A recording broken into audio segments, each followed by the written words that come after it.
저심도공법으로 추진 중인 광주도시철도 2호선이 지상도면 구간 증가와 공법 변경 등이 불가피한 것으로 드러났습니다. 예측을 잘못해서라는데 누구 하나 책임지는 사람 없습니다. 내일 광주 전남 지역에서도 2016학년도 수능 시험이 일제히 치러집니다. 교육당국은 꼭 챙겨야 할 것에 시기를 강조했습니다. 내년도 광주시 예산이 처음으로 4조 원대를 넘어선 가운데 청년 일자리와 마을 공동체 만들기 등이 집중 추진됩니다. 수입상과 소비 침체란 이중고를 겪고 있는 국내 김치 공장들이 곧 개방될 중국 시장에 큰 기대를 걸고 있습니다. 여러분 안녕하십니까? 1년 가까이 끌어온 도시철도 2호선 문제가 돌고 돌아서 제자리입니다. 예산을 줄이기 위해서는 전동차가 지상으로 다니는 구간을 대폭 늘리거나 공법을 바꿔야 하는 상황입니다. 정부의 예비 타당성 조사를 다시 받지 않기 위해서인데요. 지상 고가 방식에서 저심도 방식으로 바꾼 공법을 또다시 변경해야 할 상황입니다. 보도에 한신구 기자입니다. 기본 설계가 95% 진행된 상태에서 지난 3월 중단된 광주 도시철도 2호선. 지상 고가에서 저심도 공법으로 바뀌면서 총 사업비가 적어도 4,300억 원 이상 늘었기 때문인데 사업비의 10%, 즉 2천억 원 이상이 늘어나면 예비 타당성 조사를 다시 받아야 합니다. 이를 피하기 위해선 2,300억 원 이상을 줄여야 한다는 얘기인데 아무리 쥐어짜도 마땅한 대안이 없다는 게 광주시의 고민입니다. 지금 어느 정도 원가 절감이 가능할 것으로 봅니까? 약 1,000억에서 1,500억 정도로 되지 않나 이렇게 예상을 하고 있습니다. 이에 따라 광주시는 현재 4.2km로 전체 노선의 10분의 1인 지상 구간을 대폭 늘리거나 저심도 공법이 아닌 다른 공법으로의 재변경도 검토하고 있습니다. 지금 저심도 자체로 불가능합니다. 일부 지상으로 빼낼 수밖에 없거든요.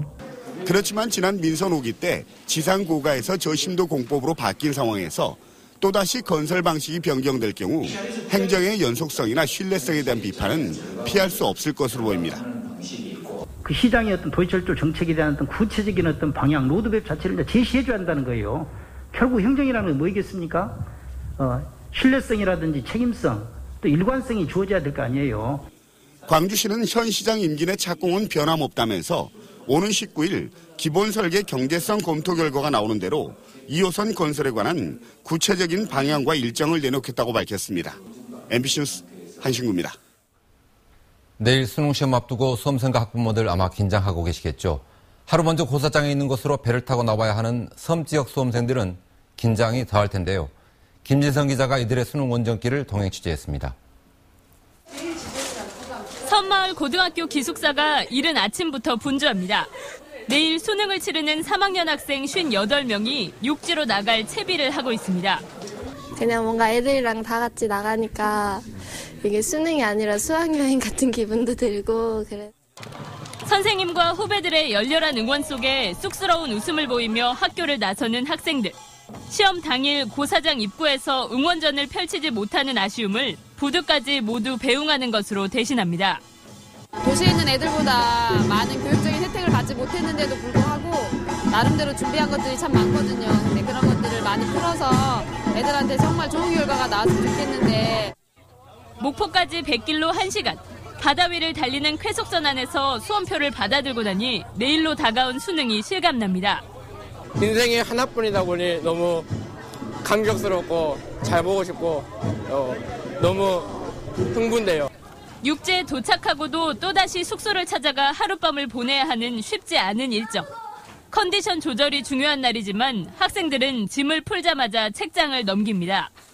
남들은 이제 오늘 더 빡세게 공부 더 하고 이제 내일 이제 딱 시험 보러 가는 건데 저희는 벌써부터 뭔가 수능 볼 것 같은 그런 느낌이라서 좀 뭔가 불편한 게 좀 더 있지만 그래도 벌써부터 마음가짐이 좀 더 되는 것 같아서.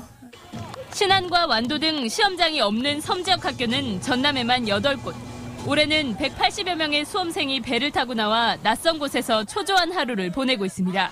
MBC 뉴스 김진선입니다. 내일 시험장에 갈 때 시계 챙기는 것 잊지 마시기 바랍니다. 낭패 보는 경우가 적지 않다고 합니다. 왜 그런지 이계상 기자가 설명해드립니다. 수험표 배부와 함께 올해 대학 수학능력시험 일정이 시작됐습니다.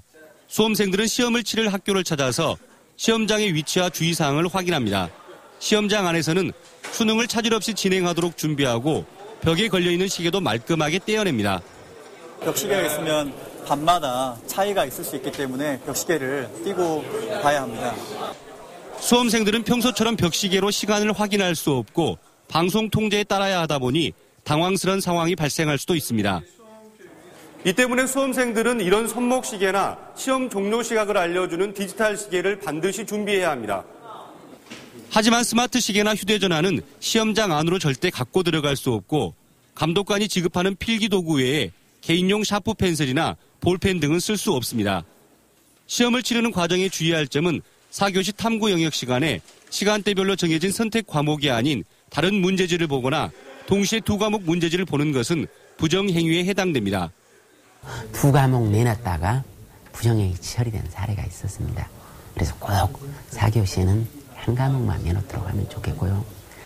시도교육청은 수험표 분실이나 지각 사태 등 난감한 상황이 발생했을 때 혼자 해결하려 하지 말고 담임교사나 시험 감독관 등에게 도움을 요청하라고 조언했습니다. MBC 뉴스 이계상입니다. 광주시의 예산 규모가 처음으로 4조 원대를 넘어섰습니다. 어떤 사업에 예산이 집중적으로 투자되는지 김인정 기자가 보도합니다. 광주시 내년도 예산안이 올해보다 5.5% 증가해 처음으로 4조 원 규모에 진입했습니다. 재정 건전성에 유의하면서 민선 6기 시장 공약사항 실천을 위한 더불어 사는 광주 공동체 구현을 위한 예산에 집중을 하였습니다. 청년 고용률이 전국 평균을 한참 밑도는 광주시의 내년 주요 관심사는 청년 일자리 창출 문제입니다. 특히 창업을 북돋기 위해 청년 창업 특례 보증을 도입하고 예비 창업자를 길러내는데 151억 원을 집중 투입하게 됩니다. 서구 발산마을과 북구 평촌마을 등에서 크게 활성화되고 있는 마을 공동체 만들기에도 106억 원이 편성돼 탄력을 받게 됩니다. 푸른도시 조성 사업에도 힘이 실립니다. 국비지원 불가 방침으로 사면초가 상태에 빠진 국제수영대회에는 32억 원이 조직위원회 운영비로 반영됐습니다. 꼭 우리가 국비를 확보하기 위한 의지의 편으로도 국비 15억과 그에 대한 지방비 매칭 17억에서 32억 원을 반영을 했습니다. 이 같은 내년 예산안의 방향에 대해 광주시는 줄일 수 있는 건 줄여 필요한 데 집중 투입했다고 밝혔습니다. MBC 뉴스 김인정입니다. 어려운 이웃을 돕기 위해 시민들이 낸 성금을 훔친 청소년들이 붙잡혔습니다.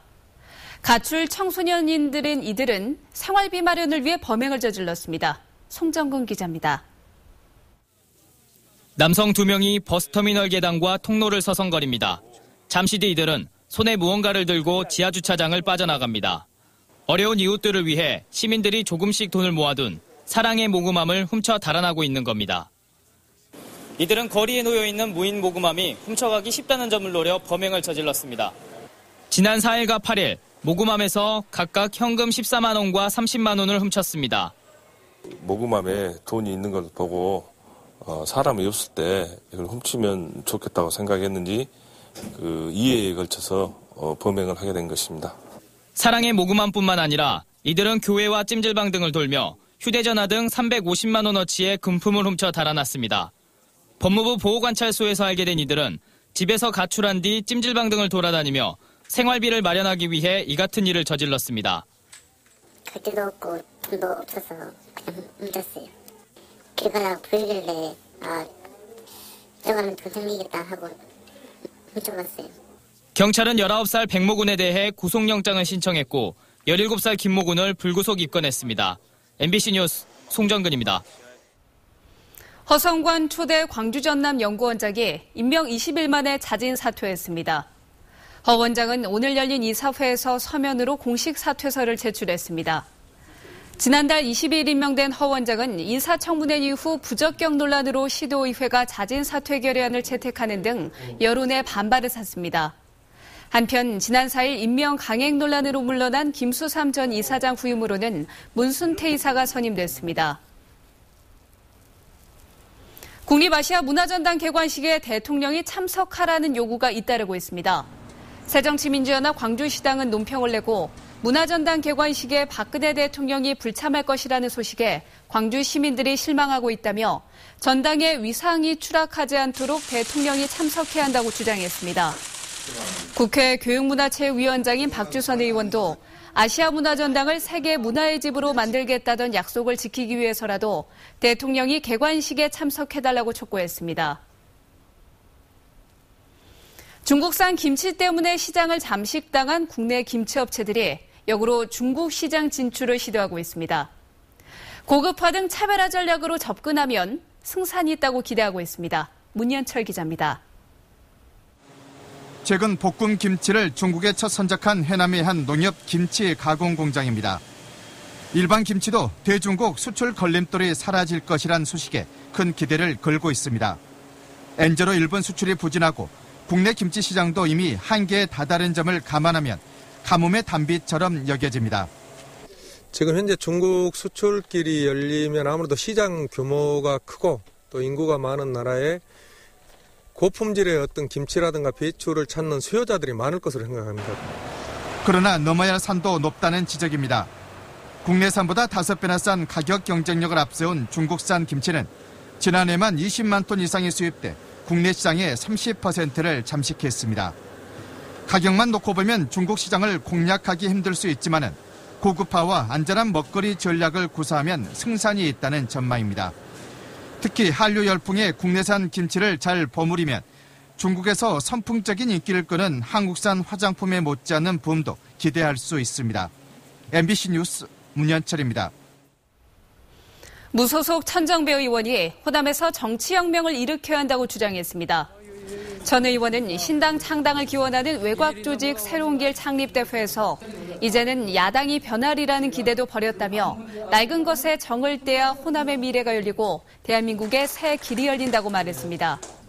전 의원은 신당 창당이 야권 분열을 일으키는 것이라는 지적에 대해서 후보 단일화 가능성을 내비치기도 했습니다.